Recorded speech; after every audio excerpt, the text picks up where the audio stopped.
ಮಹಾದೇವಿ ಅಮ್ಮ ಶ್ರೀ ಚಕ್ರವಾಸಿನಿ ಮಹಾದೇವಿ ಅಮ್ಮ ಶ್ರೀ ಸಿಂಹವಾಹಿನಿ.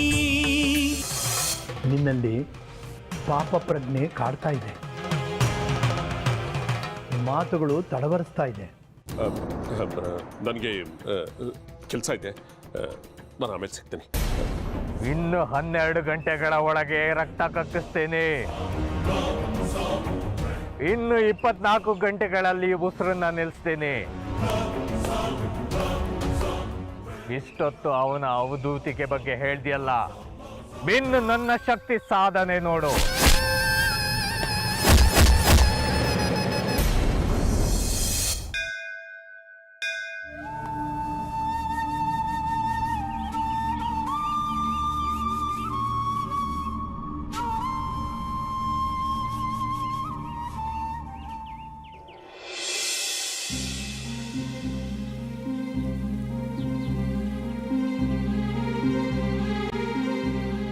ಯಾಕೆ ಜಜ್ಜಿ ಈಗ ಸಪ್ಪು ಕೂತಿದ್ಯಾ? ಮೊದಲೇ ದೊಡ್ಡ ಸೊನ್ನೆ ಥರ ಕಾಣ್ತೀಯ. ನೀನು ಹಿಂಗೆ ಮೂತಿ ಮಾಡಿ ಕೂತ್ಕೊಂಡ್ರೆ ಸಣ್ಣ ಕುಂಬಳಕಾಯಿ ಥರ ಕಾಣ್ತೀಯ. ನಂಗೆ ಈಗ ತಮಾಷೆ ಎಲ್ಲ ಹಿಡ್ಸಲ್ಲ. ಅದಕ್ಕೆ ಮತ್ತೆ ನಿನ್ನ ರೇಗಿಸಿದ್ದು. ಈಗಲಾದ್ರೂ ನಗ್ತೀಯೇನೋ ಅಂತ. ತಪ್ಪಾಯ್ತು. ಯಾಕೆ ಈಗ ಸಪ್ಪು ಕೂತಿದ್ಯಾ? ಸರಿ ಹೋಯ್ತು. ನನಗೂ ಹೇಳೋಕ್ಕಾಗದೇ ಇರೋ ವಿಷಯ ಆದರೆ ಹೇಳೋದು ಬೇಡ ಬಿಡು. ನಿಂತ್ಕೊಳ್ಳೋ. ನಿನ್ಗಲ್ದೆ ಇನ್ಯಾರಿಗೆ ಹೇಳಿ? ನನಗೆ ನನ್ನ ಅಪ್ಪಯ್ಯನ ನೆನಪು ತುಂಬ ಕಾಡ್ತಿದೆ. ನಾನಿದ್ದಾಗಲೇ ಅವ್ನು ಸರಿಯಾಗಿ ಊಟ ಮಾಡ್ತಿರ್ಲಿಲ್ಲ, ಎಲ್ಲಂದ್ರಲ್ಲೇ ಕುಡ್ಕೊಂಡು ಬಿದ್ದಿರ್ತಿದ್ದ. ಇವಾಗ ಏನು ಕತೆನೋ ಏನೋ, ಎಲ್ಲಿದಾನೋ ಹೇಗಿದಾನೋ.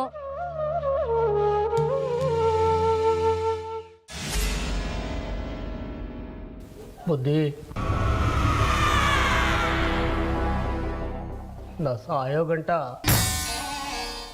ಹಿಂಗೆ ನಿಮ್ಮ ಪಾದವ ಒತ್ಕಂಡೆ ನನ್ನ ಜೀವನ ಕಳೆದ್ಬಿಡ್ತೀನಿ ಬುದ್ಧಿ.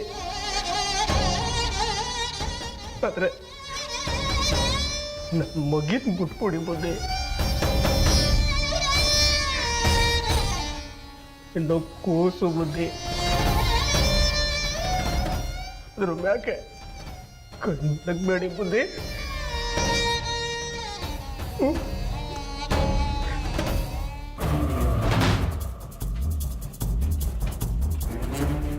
ನನ್ನ ಕಾಲು ಒತ್ತಬೇಕಾಗಿದ್ದು ನೀನೆಲ್ಲ ಕಣೋ, ನಿನ್ನ ಮಗಳು.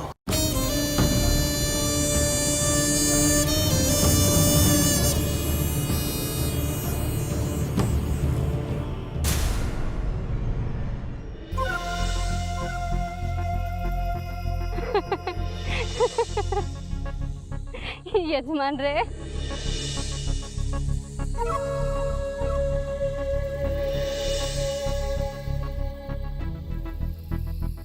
ಜಗ್ಗಿ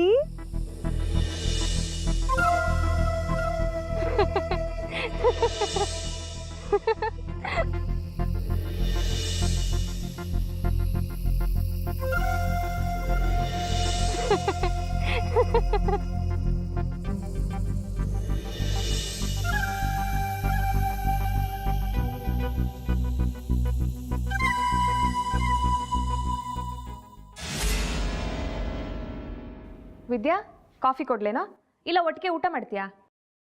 ಏನು ಬೇಡವಾಗಿದೆ ಚಿಕ್ಕಮ್ಮ. ಯಾಕೋ ಈ ವಯಸ್ಸಿಗೆ ಇಂಥ ವೈರಾಗ್ಯ ನಿನಗೆ? ಮನೇಲಿರೋರ್ಗೆ ಹೇಗೋ ನಡೆದೋಗುತ್ತೆ, ಆದರೆ ಜನ ಮಾತಾಡೋದು ಕೇಳಿಸ್ಕೊಂಡ್ರೆ ನನಗೆ ನೇಣು ಹಾಕೊಳ್ಳೋಣ ಅನ್ಸುತ್ತೆ. ಅಂಥದ್ದೇನಾಯ್ತು ಈಗ? ಜಗ್ಗಿ ಚಿಕ್ಕಪ್ಪ ನಿಮ್ಮನೆ ಜಗಳನ ಊರೆಲ್ಲ ಹೇಳ್ಕೊಂಡು ತಿರುಗ್ತಾ ಇದ್ದಾರೆ. ಪೋಲಿ ಹುಡುಗರು ಕಾಂಪೌಂಡ್ ಗೋಡೆ ಮೇಲೆ ಕುತ್ಕೊಂಡು ಸಿಗರೇಟ್ ಸೇದ್ಕೊಂಡು ಏನೇನೆಲ್ಲ ಮಾತಾಡ್ತಾರೆ ಗೊತ್ತಾ ನಿಮ್ಗೆ ಚಿಕ್ಕಮ್ಮ? ಗೊತ್ತಿದೆ ಬಿಡು, ಏನೋ ಕೆಟ್ಟದಾಗಿ ಮಾತಾಡಿರ್ತಾರೆ ನಿಮ್ಮ ಚಿಕ್ಕಪ್ಪನ ಬಗ್ಗೆ, ನನ್ನ ಬಗ್ಗೆ. ನಿಮ್ಮ ಬಗ್ಗೆ ಕೆಟ್ಟದಾಗಿ ಮಾತಾಡಿದ್ರೆ ಪರವಾಗಿಲ್ಲ, ನಿಮ್ಗೆ ಅಭ್ಯಾಸ ಆಗಿದೆ, ಆದರೆ ನನಗೆ ಅಂಥದ್ದೇನು ಮಾತಾಡ್ಕೋತಾರೋ? ನಿನಗೆ ಸಹಿಸಕ್ಕಾಗದೇ ಇರುವಂಥದ್ದು? ಜಗ್ಗಿ ಹೆಂಡ್ತಿ ಜಗ್ಗಿ ಮನೇಲಿ 1 ವಾರ, ಶೇಖ್ರಿ ಮನೇಲಿ 1 ವಾರ ಅಂತ ಮಾತಾಡ್ತಾರೆ. ಈ ಮಾತುಗಳೆಲ್ಲ ಹಳೇದು, ನನಗೇನು ಹೊಸದಲ್ಲ. ಕೇಳಿ ಕೇಳಿ ಕಿವಿ ತಮಟೆ ತೂತಾಗಿ ಹೋಗಿದೆ. ನಿಮಗಿದು ಹೊಸದಲ್ದೇ ಇರ್ಬೋದು, ಆದರೆ ಜನ ನನ್ನನ್ನು ಕೆಟ್ಟದಾಗಿ ಕೇಳ್ತಾರೆ. ನೀನು ಲಲಿತಕ್ಕನ ಮಗನ, ಸುನೀತಕ್ಕನ ಮಗನ? ನಿಮ್ ಚಿಕ್ಕಮ್ಮನ ಮುಂದೆ ಹಾಗೆಲ್ಲ ಮಾತಾಡ್ತಾರೇನೋ? ಜನ ನನ್ನನ್ನು ಹೀಗೆ ಕೇಳ್ತಾರಮ್ಮ. ಜಗ್ಗಿ ಚಿಕ್ಕಪ್ಪ ಹಾದಿ ತಪ್ಪೋದಕ್ಕೆ ನೀವೇ ಕಾರಣ. ನೀವೇ ಅವ್ರಿಗೆ ಅವಕಾಶ ಕೊಟ್ಟಿರೋದು. ನಾನೇನೋ ಮಾಡಕ್ಕಾಗತ್ತೆ? ಅವ್ರನ್ನ ಕಟ್ ಹಾಕಕ್ಕಾಗತ್ತಾ? ಹೀಗೆಲ್ಲ ಮಾಡಿದ್ರೆ ಹೋಗೋದು ನಮ್ಮ ಮಾನ ಮರ್ಯಾದೆ ಅನ್ನೋ ಪರಿವೇ ಅವ್ರಿಗಿರ್ಬೇಕಾಗಿತ್ತು. ಮಾತಾಡೋರ್ ಬಾಯಿಗೆ ಹೊಲಿಗೆ ಹಾಕಕ್ಕಾಗತ್ತೆ? ಹೊಲಿಗೆ ಹಾಕೋದೊಂದೇ ಪರಿಹಾರ ಅಲ್ಲ ಚಿಕ್ಕಮ್ಮ. ನೀವು ಜಗ್ಗಿ ಚಿಕ್ಕಪ್ಪನ ಹೆಂಡತಿಯಾಗಿ ಅವ್ರ ಹತ್ರ ಹೆಂಡತಿ ತರನ ನಡ್ಕೊಂಡ್ರೆ ಅವ್ರು ಯಾಕೆ ಹಾದಿ ತಪ್ತಾ ಇದ್ರು? ಒಂದ್ ಹೇಳ್ತೀನಿ ಕೇಳಿ, ಗಂಡಸ್ಗೆ ಮನೆಯಲ್ಲೇ ಸುಖ ನೆಮ್ಮದಿ ಸಿಕ್ಕಿದ್ರೆ ಅವ್ನ ಯಾಕೆ ಆಚೆ ಈಚೆ ಅಲ್ಕೊಂಡು ಹೋಗ್ತಾನೆ? ಸಾಕು ಅಮ್ಮ, ನನಗೇನೋ ಹೊಡೆ ಸುಮ್ಮನಾಗಿಸ್ತೀರಾ? ಅಲ್ಲಿ ಜನರು ಹೇಗೆ ಮುಚ್ಚಿಸ್ತೀರಾ?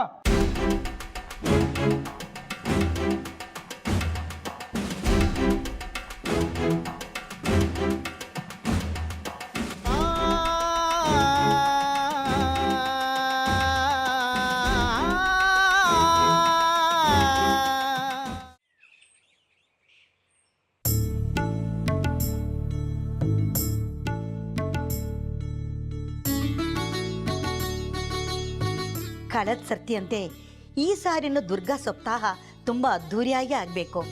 ಹಣ್ಣು ಕಾಯಿ ಹೂವು ಎಲ್ಲನೂ ಸಿದ್ಧ ಮಾಡ್ಕೊಳ್ಳಿ. ಆಮೇಲೆ ಅದಿಲ್ಲ ಇದಿಲ್ಲ ಅಂತ ಪರದಾಡಬೇಡಿ. ಇನ್ನೂ ಏನೂ ತಯಾರಿನೇ ಮಾಡ್ಕೊಂಡಿಲ್ಲ. ಏನಾಗುತ್ತೋ ಏನೋ ಅಂತ ಭಯ ಆಗ್ತಾ ಇದೆ. ಅಕ್ಕ, ಎಲ್ಲದೂ ಸುಸೂತ್ರವಾಗೇ ನಡೆಯುತ್ತೆ, ನೀನೇನು ಗಾಬರಿ ಪಡಬೇಡ. ಈ ಸಾರ್ತಿ ನಮ್ಮನೆಯವರು ನಮ್ಮ ಜೊತೆಯಲ್ಲಿರೋದು ದುರ್ಗಾ ಸಪ್ತಾಹಕ್ಕೆ ಒಂದು ಬಲ ಬಂದಂಗಾಗಿದೆ. ಅವ್ರಿಗೆ ಇದ್ರ ಬಗ್ಗೆಲ್ಲ ಅನುಭವ ಜಾಸ್ತಿ. ನಿಮ್ಗೇನಾದರೂ ಬೇಕಾಗಿದ್ದರೆ ಅವ್ರನ್ನ ಕೇಳಿ ತಿಳ್ಕೊಳ್ಳಿ. ಹೂಮ್ಮ, ಮಂತ್ರ ಸ್ತೋತ್ರ ಪೂಜಾ ವಿಧಾನ ಇವುಗಳ ಬಗ್ಗೆ ಎಲ್ಲ ನಿರಾಳವಾಗಿರ್ಬೋದು ಮಾವ ಬಂದಿರೋದ್ರಿಂದ. ಹಾಗೆ ಮುತ್ತೈದರಿಗೆ ನಮ್ಮ ಹಿತ್ತಲಲ್ಲಿ ಬೆಳೆದಿರೋ ಮಲ್ಲಿಗೆ ಹೂನಲ್ಲೇ ದಂಡೆ ಕಟ್ಕೊಡಿ. ಹಾಗೆ ಮುಂದಿನ ಭಾಗಕ್ಕೆ ರಾಜಲಕ್ಷ್ಮಿ ಅವರೇ,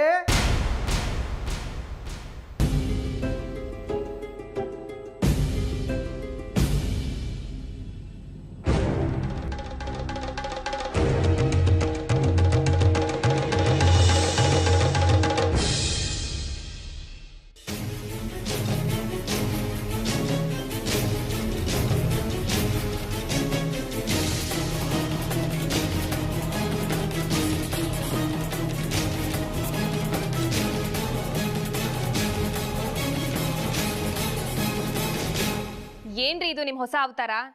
ನೀವೇ ತಾನೇ? ಶೇಖರಣ್ಣ, ಜಗ್ಗಿ ಬಂದು ನಿಮ್ಮ ಮನೆ ಹತ್ರ ಗಲಾಟೆ ಮಾಡ್ತಾ ಇದ್ದಾನೆ. ನಿಮ್ಮ ಅಮ್ಮ ಬೇಗ ಬರೋಕೆ ಹೇಳಿದ್ರು. ಬನ್ನಿ ಬನ್ನಿ. ಹಾಳಾದವನು ಬದುಕೋಕ್ ಬಿಡಲ್ಲ. ಏನೋ ಒಂದು ಹೊಸ ರಗಳೆ ತೆಗ್ದಿರ್ತಾನೆ. ಲೋ ವೆಂಕಟೇಶ, ಇದ್ರ ತೊಟ್ಟು ತೆಗೆದು ಹುರಿದಿಡೋ. ಪಾರ್ಪತ್ತೆಗಾರ ಕೇಳಿದ್ರೆ ಮನೆಗೆ ಹೋಗಿದ್ದೀನಿ ಅಂತ ಹೇಳ್ಬೇಡ, ಬರ್ತೀನಿ.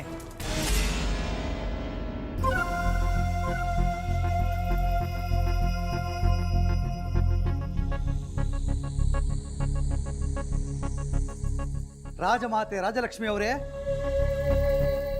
ಒಪ್ಪಿಸ್ಕೋಬೇಕು ಈ ಫಲತಾಂಬೂಲನ. ಏನೋ ಇದೆಲ್ಲ? ಹೆಣ್ಣು ಕೇಳೋದಕ್ಕೆ ಹೋದಾಗ ಬರಿಗೈಲಿ ಹೋಗಬಾರ್ದು, ಫಲತಾಂಬೂಲದ ಸಮೇತ ಹೋಗಬೇಕು ಅಂತ ನಿಮ್ಮಂತ ಹಿರಿಯರೇ ಹೇಳಿದ್ದಾರೆ. ಒಪ್ಪಿಸ್ಕೊಳ್ಳಿ. ಏನ್ ಹುಡುಗಾಟ ಆಡ್ತಾ ಇದ್ದೀರಾ? ಇದರಲ್ಲಿ ಹುಡುಗಾಟ ಎಂಥದ್ದೇ ಸುನೀತಾ? ನಾನೇನು ಮುದುಕನಾ? ಮದುವೆ ಆಗಿದ್ರು ಗೃಹಸ್ಥ ಅಲ್ಲ, ಹೆಂಡತಿ ಇದ್ರು ಗಂಡ ಅಲ್ಲ. ನನಗಿನ್ನೂ ವಯಸ್ಸಿದೆ, ಶಕ್ತಿ ಇದೆ, ಪೌರುಷ ಇದೆ. ಎಲ್ಲದಕ್ಕಿಂತ ಮುಖ್ಯವಾಗಿ ಆಸೆ ಇದೆ, ಇನ್ನೂ ಪ್ರೀತಿ ಇದೆ. ನಾನು ಕೇಳೋದ್ರಲ್ಲಿ ತಪ್ಪೇನೇ ಇದೆ? ಮರ್ಯಾದೆ ಇದೆಯಾ ನಿಮ್ಗೆ? ಹುಚ್ಚಿಗೆ ಹಿಡಿದಿದ್ಯಾ? ಏನ್ ಕತೆ? ನಾನು ಇನ್ನೂ ಬದುಕಿದ್ದೀನಿ. ಅದಕ್ಕೆ ನಾನು ನಿನ್ನ ಹತ್ರ ಮಾತಾಡ್ತಿಲ್ಲ. ಅದಕ್ಕೆ ಉತ್ತರ ಕೊಡಬೇಕಾದವಳು ನೀನಲ್ಲ. ಈ ವಂಶದ ಹಿರಿಯ ಮುತ್ತೈದೆ ನೀವು. ರಾಜಮಾತೆ ರಾಜಲಕ್ಷ್ಮಿ ಅವರೇ, ನೀವು ಮಾತಾಡಿ. ಏನೋ ಮಾತಾಡೋದು? ಎಲ್ಲದಕ್ಕೂ ಸಿದ್ಧವಾಗಿ ಬಂದಿದೆಯಲ್ಲ, ನೀನೇ ಮಾತಾಡು. ಅಪ್ಪಣೆ. ನಿಮಗೆ ಯಾರಿಗೂ ಅಭ್ಯಂತರ ಇಲ್ಲ ಅನ್ನೋದಾದರೆ ನಿಮ್ಮ ಮನೆಗೆ ಬಂದಿರೋ ಆ ಬಡ ಹುಡುಗಿ ಜಾಜಿನ ನಾನು ಮದುವೆ ಆಗ್ತೀನಿ. ನೀವೆಲ್ಲರೂ ಒಮ್ಮತದಿಂದ ಒಪ್ಪಿ ದಾರಿ ಎರೆದು ಅವಳನ್ನು ಮದುವೆ ಮಾಡಿಕೊಡಿ. ನಾನು ಪ್ರೀತಿಯಿಂದ ನೋಡ್ಕೋತೀನಿ. ನಾವಿಬ್ಬರೂ ಒಟ್ಟಿಗೆ ಬಾಳ್ವೆ ಮಾಡ್ತೀವಿ. ಆ ಪರದೇಶಿಗೆ ನಾನು ಬಾಳ್ಕೊಡ್ತೀನಿ. ನಾಚಿಕೆ ಆಗಲ್ವಾ ನಿನ್ ಜನ್ಮಕ್ಕೆ?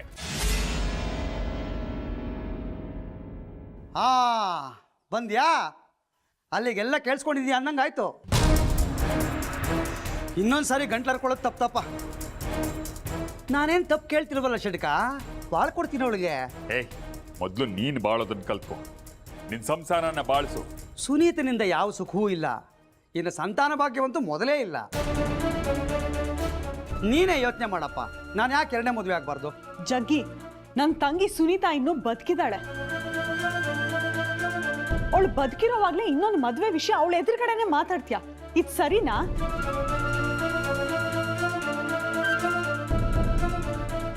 ನಿಮಗೂ ಈ ನನ್ನ ಷಟ್ಕ ಶೇಖರಿಗೂ ಮದುವೆ ಆಗಿ 3 ವರ್ಷ ಮಕ್ಕಳೇ ಇರಲಿಲ್ಲ. ಆಗ ರಾಜಮಾತೆ ರಾಜಲಕ್ಷ್ಮಿ ಅವರು ಏನು ಮಾಡಿದ್ರು? ತಮ್ಮ ವಂಶ ನಿಂತೋಗುತ್ತಲ್ಲ ಅಂತ ನಿಮ್ಮ ತಂಗಿ ಸುನೀತಾನ ನಿಮ್ಮ ಗಂಡಂಗೆ 2ನೇ ಮದುವೆ ಮಾಡೋದಕ್ಕೆ ನೋಡಿದ್ರು. ನಮ್ಮ ಸುನೀತಾ ದೇವಿ ಅವರಿಗೆ ಹೇಗೂ ಶೇಖರಿ ಅವ್ರ ಮೇಲೆ ಮೊದಲೇ ಪ್ರೀತಿ ಇತ್ತು. ಈಗ 2ನೇ ಸಲ ಅವಕಾಶ ಸಿಕ್ತಲ್ಲ ಶೇಖರಿ ಜೊತೆ ಮದುವೆ ಆಗೋದಕ್ಕೆ. ಈಗ ಮತ್ತೆ ಶೇಖರಿ ಜೊತೆ ಪ್ರೇಮಾಂಕುರವಾಗಿ ಕನಸಿನಲ್ಲೇ ಪ್ರೇಮಗೀತೆ ಹಾಡೋದಕ್ಕೆ ಶುರು ಮಾಡಿದ್ರು. ನಿಮಗೆ ಮನಸಾರ ಒಪ್ಪಿಗೆ ಇಲ್ಲದೆ ಇದ್ರು ಬೇರೆ ಯಾವಳೋ ಬಂದು ಸೌತಿ ಆಗೋದಕ್ಕಿಂತ ನನ್ನ ತಂಗಿನೇ ಬಂದರೆ ಒಳ್ಳೇದು ಅಂತ ಒಪ್ಪಿಗೆ ಕೊಟ್ರಿ. ನೀವು ಬದುಕಿದ್ದಾಗಲೇ ನಿಮ್ಮ ಗಂಡನಿಗೆ 2ನೇ ಮದುವೆ ಆಗೋದಕ್ಕೆ ಒಪ್ಪಿಗೆ ಕೊಟ್ಟಿದ್ರಿ. ಈ ಸಂದರ್ಭದಲ್ಲಿ ನೀವು ನನ್ನನ್ನು ಈ ಪ್ರಶ್ನೆ ಕೇಳೋದು ಎಷ್ಟ್ರಿ ಸರಿ? ಇದುವರೆಗೂ ನಾನು ಹೇಳಿದ್ದೆಲ್ಲ ಸರಿ ಇದೆ ತಾನೇ?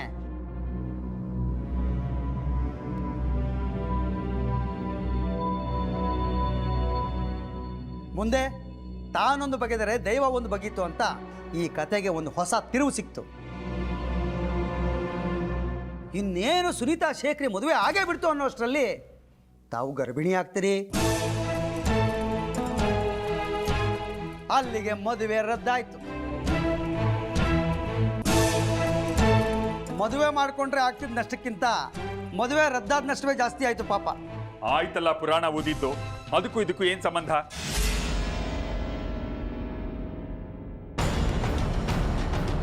ಅಲ್ಲೇ ಇರೋದು ಷಡ್ಕ್ರೆ ವಿಚಾರ. ನನ್ನ ಹೆಂಡತಿ ಅನ್ನಿಸ್ಕೊಂಡೋಳು ನಿಮಗೆ ಆವಾಗ ಕೊಟ್ಟ ಮನಸ್ಸನ್ನ ಇನ್ನೂ ಅಲ್ಲೇ ಬಿಟ್ಟಿದ್ದಾಳೆ.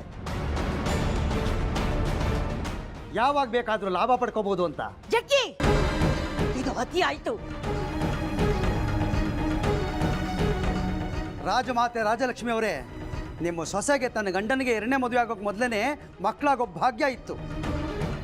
ಆದ್ರೆ ಈಗ ಸುನೀತಾಗೆ ಖಚಿತ ಆಗಿದೆಯಲ್ಲ ಮಕ್ಕಳಾಗೋದಿಲ್ಲ ಅಂತ. ನಮ್ಮ ವಂಶ ಬೆಳೆದೇ ಇದ್ರೆ ನಮ್ಮಮ್ಮ ಸತ್ತ ಮೇಲೆ ಅಂತರ್ಪಿಶಾಚಿಯಾಗಿ ಬಂದು ನನ್ನ ಕಾಡ್ತಾಳೆ. ನನಗಲ್ಲದೆ ಹೋದ್ರೂ ನಮ್ಮ ತಾಯಿ ಋಣ ತೀರ್ಸೋಕ್ಕಾದ್ರೂ ನಮ್ಮ ವಂಶ ಬೆಳೆಸ್ಬೇಕಲ್ವ ನಾನು. ವಂಶ ಬೆಳಿಬೇಕು ಅಂದರೆ ನಾನು ಬೇರೆ ಮದುವೆ ಆಗಲೇಬೇಕಲ್ವಾ? ಇದಕ್ಕೆಲ್ಲ ನಾನು ಒಪ್ಪೋದಿಲ್ಲ. ಈಗ ನಿನ್ನ ಒಪ್ಪಿಗೆ ಯಾರೇ ಕೇಳಿದ್ದು? ಕಿವಿಲಿ ಓಲೆ ಇಲ್ಲ, ಕುತ್ತಿಗೆಲ್ ತಾಳಿ ಇಲ್ಲ, ಹಣೆಲ್ ಕುಂಕುಮ ಇಲ್ಲ, ಒಟ್ಟಿನಲ್ಲಿ ನೀನು ನನ್ನ ಹೆಂಡತಿ ಅಲ್ವೇ ಅಲ್ಲ. ಏಯ್, ಹಳೆ ಕತೆಗಳು ಏನೇ ಇರಲಿ, ಅದಕ್ಕೆ ಯಾಕೆ ನಮ್ಮ ಮಗಳು ಜಾಜಿ ಮೇಲೆ ಕಣ್ಣು ಹಾಕ್ತೀಯ? ಅವಳಿಗೇನು ಗ್ರಹಚಾರ ನಿನ್ನನ್ನು ಕಟ್ಕೊಳಕ್ಕೆ? ಅವಳಿಗೆ ಒಳ್ಳೆ ಹುಡುಗನ ಹುಡುಕ್ತೀವಿ. ಈಗೇನು ಅವಳಿಗೆ ಮದುವೆ ವಯಸ್ಸ? ನೋಡಿ ಜಗ್ಗಿ, ಈ ತರದ್ದು 100 ಕಥೆ ಹೇಳಿದ್ರು ನಾವು ನಿನಗೆ ಜಾಜಿನ ಮದುವೆ ಮಾಡ್ಕೊಡಲ್ಲ. ಇನ್ನೊಂದು ಸಾರ್ತಿ ಹೀಗೆಲ್ಲ ಹುಚ್ಚುಚ್ಚಾಗಿ ಸಬೂ ಹೇಳ್ಕೊಂಡು ಬಂದ್ರೆ ಗ್ರಾಚಾರ ಬಿಡಿಸ್ಬಿಡ್ತೇನೆ. ಹೋಗ್ತಾ ಇರೋ, ಇನ್ ತಿರುಗಿ ನೋಡ್ದಂಗೆ ಸುಮ್ಮನೆ ಹೋಗ್ತಾ ಇರೋ. ಇಷ್ಟೊತ್ತು ನಡೆದ ಕಥೆನೆಲ್ಲ ಹೇಳಿದ ಮೇಲೂ ನಿಮಗೆ ಅರ್ಥ ಆಗಲಿಲ್ಲ ಅಂದಮೇಲೆ ನಾನು ಬೇರೆ ದಾರಿನೇ ನೋಡ್ಕೋಬೇಕಾಗುತ್ತೆ.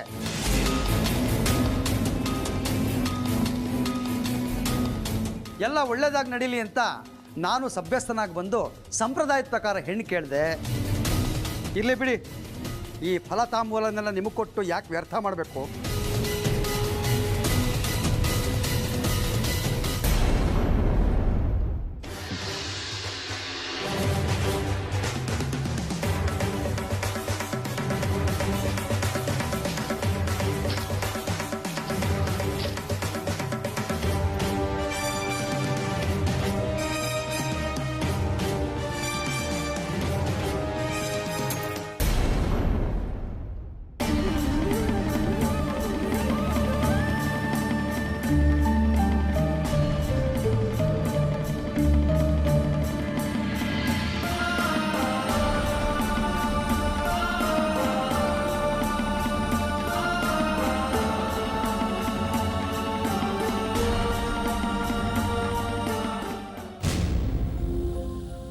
ನಿನಗೊಂದು 1000 ಸರ್ತಿ ಹೇಳಿರ್ಬೋದು ನೀನೇ ಅವನಿಗೆ ಮೂಗ್ದಾರ ಹಾಕಬೇಕು ಅಂತ. ನೀನು ನನ್ನ ಮಾತೇ ಕೇಳೋದಿಲ್ಲ. ಈಗ ನೋಡು, ನಿನ್ನ ಗಂಡ ಹೊಸ ಆಟ ಶುರು ಮಾಡಿದ್ದಾನೆ. ಏನು ಮಾಡೋದು? ಅಯ್ಯೋ ಬಿಡಕ್ಕ, ಅವರು ಇನ್ನೊಂದು ಮದುವೆ ಆದ್ರೆ ಪೀಡೆ ತೊಲಗ್ತು, ನನಗೆ ಬಿಡುಗಡೆ ಸಿಕ್ತು ಅಂತ ಅನ್ಕೋತೀನಿ. ಆದ್ರೆ ಈಗ ನನ್ನ ಚಿಂತೆ ಅವ್ರು ನನ್ನನ್ನು ಬಿಟ್ಟು ಹೋಗ್ತಾ ಇದ್ದಾರೆ ಅಂತಲ್ಲ, ಆ ಹುಡುಗಿ ಜಾಜಿ ಮೇಲೆ ಇವ್ರು ಕಣ್ಣು ಬಿದ್ದಿದ್ಯಲ್ಲ ಅಂತ, ಅದು ಈಗ ಬಂದಿರೋ ಸಮಸ್ಯೆ. ಅವನ್ ಕಣ್ಣು ಹಾಕ್ತ ಅಂತ ನಾವ್ ಕೈ ಕಟ್ಕೊಂಡು ಸುಮ್ಮನೆ ಕೂತಿರ್ತೀವ? ಇನ್ನೊಂದ್ ಸರ್ತಿ ಈ ಮನೆ ಕಡೆ ಬರ್ಲಿ, 4 ಕೆನ್ನೆಗೆ ಹಾಕಿ ಕಳಿಸ್ತೀನಿ. ಇಲ್ಲಿಗೆ ಬಂದ್ರೆ ಹಾಗೆ ಮಾಡ್ಬೋದು. ನೀವೇನು 3 ಹೊತ್ತು ಅವಳನ್ನೇ ಕಾಯ್ಕೊಂಡಿರಕ್ಕಾಗತ್ತಾ? ಊರಲ್ಲಿ 4-5 ಕಡೆ ಓಡಾಡ್ತಾಳೆ, ದೇವಸ್ಥಾನದಲ್ಲಿ ಕೆಲಸ ಮಾಡ್ತಾಳೆ. ಇವರು ಅವಳ ಹಿಂದೆ ಮುಂದೆ ಸುತ್ತಿ ಸಮಯ ನೋಡಿಕೊಂಡು ಅವಳಿಗೇನಾದರೂ ತೊಂದರೆ ಮಾಡಿ ಅದೊಂದು ದೊಡ್ಡ ರಾಮಾಯಣ ಆದ್ರೆ ಅಂತ ನನಗೆ ಭಯ ಆಗ್ತಾ ಇರೋದು. ಹೌದಲ್ಲೇ, ಹಾಗೆ ನೋಡಿದ್ರೆ ಅವಳು ಬೇರೆ ಅಲ್ಲ, ನಮ್ಮ ಮಗಳು ಬೇರೆ ಅಲ್ಲ. ನಿನ್ನ ಗಂಡನಿಗೂ ವರ್ಷನಲ್ಲಿ ಮಗಳು ಸಮಾನ. ಅದನ್ನಾದ್ರೂ ಯೋಚನೆ ಮಾಡೋದು ಬೇಡವಾ? ಮದುವೆ ಹುಚ್ಚು ಹಿಡ್ದಿರೋರಿಗೆ ಬಾಕಿದೆಲ್ಲ ಕುರುಡಂತೆ. ಇವ್ರ ಕತೆನೂ ಹಾಗೇನೆ. ಈಗ ಜಾಜಿನ ಕಾಪಾಡೋದು ಹೇಗೆ ಅಂತ ಯೋಚನೆ ಮಾಡಬೇಕು. ಇವ್ರಿಗೆ ಹೇಳ್ತೀನಿರು, ಜಾಜಿ ದೇವಸ್ಥಾನಕ್ಕೆ ಹೋದಾಗ ಅವಳು ಸುತ್ತಮುತ್ತಲೇ ಕಾವಲಾಗಿರಿ ಅಂತ. ಅಕ್ಕ, ಮಾಡೋ ಕೆಲಸ ಎಲ್ಲ ಬಿಟ್ಕೊಂಡು ಭಾವ ಜಾಜಿ ಜೊತೆನೇ ಇರೋಕ್ಕಾಗತ್ತಾ? ಬೇರೆ ಏನಾದರೂ ಉಪಾಯ ಹುಡುಕ್ಬೇಕು. ಇವ್ರಿಗೆ ಜಾಜಿ ಮದುವೆ ಹುಚ್ಚನ್ನ ಬಿಡಿಸ್ಬೇಕು. ನಮ್ಮ ಅತ್ತೆ ಮಾವನ ಹತ್ರ ಮಾತಾಡಿ ನೋಡ್ತೀನಿ ಇವಳನ್ನ ಹೇಗೆ ಕಾಪಾಡ್ಕೊಳ್ಳೋದು ಅಂತ. ನಮ್ಮ ಆ ಮಗಳನ್ನಂತೂ ಇನ್ನೇನು ಮದುವೆ ಆಗೋ ಹೊತ್ತಿಗೆ ಕಳ್ಕೊಂಡ್ವಿ. ಇವಳನ್ನಾದರೂ ಉಳಿಸ್ಕೋಬೇಕು. ಇವಳನ್ನ ಒಳ್ಳೆ ಕಡೆ ಕೊಟ್ಟು ಕಣ್ಣಾರೆ ಅವಳ ಮದುವೆ ಆದರೂ ನೋಡಬೇಕು. ಬೀಸೋದೊಣ್ಣೆ ತಪ್ಪಿದ್ರೆ ಸಾಕು ಸದ್ಯಕ್ಕೆ, ಮುಂದಕ್ಕೆ ಅದೆಲ್ಲ ಇದ್ದಿದ್ದೆ. ಉತ್ಸವದ ಕಾಲ ಹತ್ತಿರ ಬರ್ತಾ ಇದೆ. ಇವಳ್ದಿನ್ನೂ ದುರ್ಗಾ ಸಪ್ತಾಹ ಆಗಬೇಕು. ಶ್ರೀಚಕ್ರದ ಉದ್ಭವದ ಕಾಲಕ್ಕೆ ಊರು ತುಂಬ ಜನ ಇರ್ತಾರೆ. ನಿನ್ನ ಗಂಡ ಏನು ಗಂಡಾಂತರ ತರ್ತಾನೋ ಅಂತ ನನಗೆ ಭಯ ಆಗ್ತಾ ಇದೆ. ನೋಡೋಣ ಬಿಡಕ್ಕ, ಅಮ್ಮನವ್ರಿದ್ದಾರೆ, ಇದಕ್ಕೆಲ್ಲ ಶಾಶ್ವತ ಪರಿಹಾರ ಸಿಕ್ಕೇ ಸಿಗುತ್ತೆ.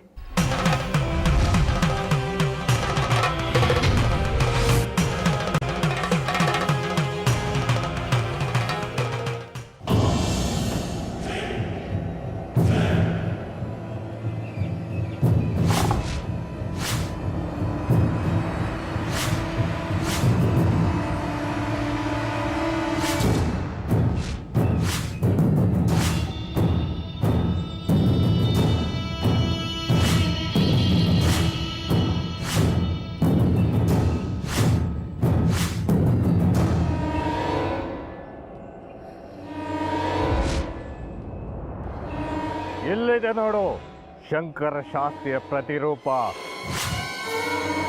ಇನ್ ಮುಂದೆ ನನ್ನ ಆಟ ಶುರು. ಇದ್ರಲ್ಲಿ ಅವನ ಜೀವ ತುಂಬಿ ಅಲ್ಲಿ ಅವನ ಜೀವ ತೆಗಿತೀನಿ.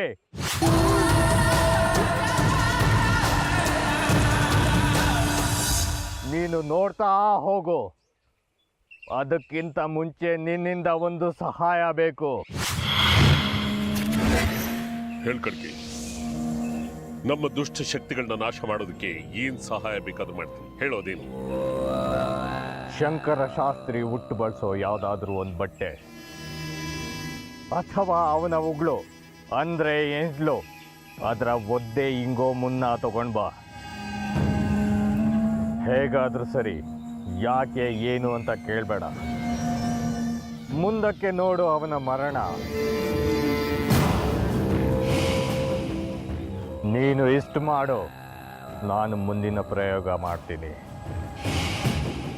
ಆಗ್ಲಿ, ಮಾಡ್ತೀನಿ. ನೀನು ಹೇಳಿದ್ದನ್ನ ತಂದೊಪ್ಪಿಸ್ತೀನಿ. ಇದಿಷ್ಟು ಇನ್ನು 1 ಗಂಟೆ ಒಳಗೆ ತರಬೇಕು. ಹೊರಡು ಬೇಗ. ಉತ್ಸವಕ್ಕೆ, ಶ್ರೀಚಕ್ರ ಉದ್ಭವಕ್ಕೆ ಇನ್ನು ಹೆಚ್ಚು ದಿವಸ ಉಳಿದಿಲ್ಲ. ನಮ್ಮ ಶತ್ರು ಸಂಹಾರವಾಗಲೇಬೇಕು. ಇನ್ನು ತಡ ಬೇಡ. ಹೊರಡು ವಿರೂಪಾಕ್ಷ, ಹೊರಡು.